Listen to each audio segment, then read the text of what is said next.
बालवाड्यांचे सक्षमीकरण करण्यात येणार असल्याची माहिती शिक्षण मंडळाचे अध्यक्ष रवी चौधरी यांनी पत्रकार परिषदेत दिली।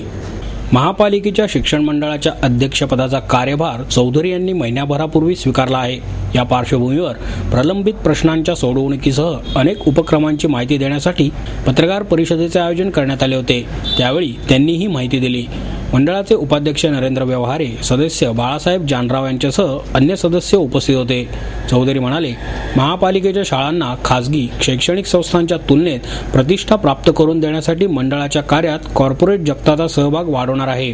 तसेच प्रलंबित प्रश्न मार्गी लावण्यावरही भर देण्यात येणार असून विविध महत्त्वपूर्ण निर्णय घेण्यात आले आहेत। महापालिकेच्या 310 शाळांच्या मुख्याध्यापकांशी प्रत्यक्ष चर्चा करून 25 मुद्द्यांवर अहवाल करण्यात येणार आहे। तसेच 10 मॉडेल शाळांची निवड करून त्या अद्ययावत करून क्षेत्रीय शिक्षण माहिती केंद्रही सुरू करण्यात येणार आहे। विविध क्रीडा स्पर्धांमध्ये नैपुण्य प्राप्त विद्यार्थ्यांच्या शिष्यवृत्ती आणि मानधनामध्ये वाढ करणे, क्रीडा साहित्य उपलब्ध करून देणे, बालवाडीसाठी स्वतंत्र बजेटची मागणी, सक्षमीकरण, स्वयंसेवी संस्थांमार्फत बालवाडीसाठी विशेष कामावरही भर देण्यात येणार असल्याचेही त्यांनी यावेळी स्पष्ट केले। या वर्षी 15 computer lab latest with LCD projector, वेगळ्या टाईपचा प्रोजेक्टर येतो, LCD नाही म्हणणार, मेनोड्युअल प्रोजेक्टर आहे तो भिंतीवर चालणारा। अशा 15 लॅब आम्ही सुरू करत आहोत।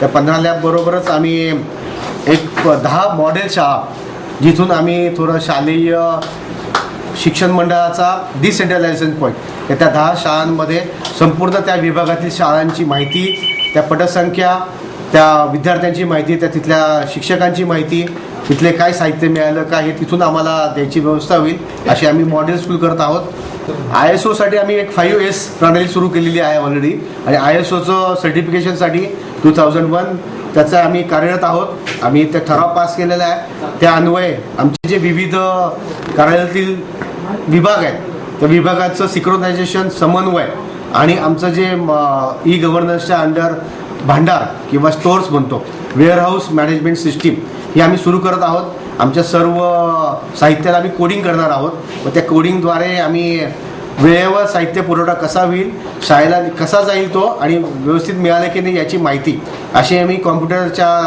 अन्वये सुरू करत आहोत। आणि ई-गव्हर्नन्सच्या अन्वये आम्ही पारदर्शक, गतिमान प्रशासन व स्वच्छ काम, आणि असं जेणेकरून कमी वेळात जास्ती काम होईल असा आम्ही विचार करतो। आम्ही यावेळेस आपण पाहतो की सर्व आमच्या इकॉनॉमिकली बॅकवर्ड यातले मुलं असल्यामुळे घरून ते डबा आणतात याच्या जेवायचा, तो कसा तऱ्हेचा असतो।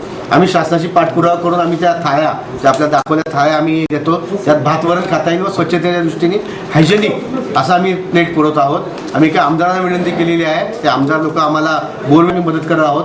काही जण कॉम्प्युटर घेण्यासाठी विकत करत आहोत।